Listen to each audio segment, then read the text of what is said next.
Hello, Santee School District students. We're making some changes to our campuses that will make our schools even safer. You may have noticed some new cameras around school, and we're sure you have questions. You might be wondering, why do we want cameras on our campus? Where are the cameras placed? Who has access to the camera footage?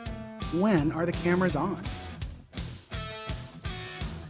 These new cameras will help us protect students and staff, prevent theft and vandalism, reduce bullying, and monitor campus security.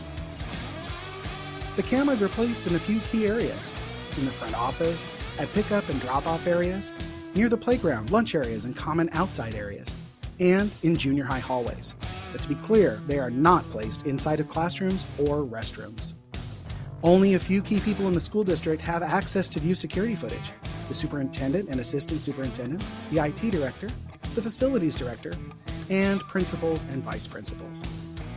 By the end of February, cameras will be on 24/7, before, during, and after school hours. In the event of a school emergency like a lockdown or an incident like theft, vandalism, or bullying, school leadership can pull up and review footage, and if necessary, it can be shared with local law enforcement. Remember, these cameras are here to keep you safe. If you or your parents have any questions about the new cameras, please reach out to the principal. They'll be happy to give you more information.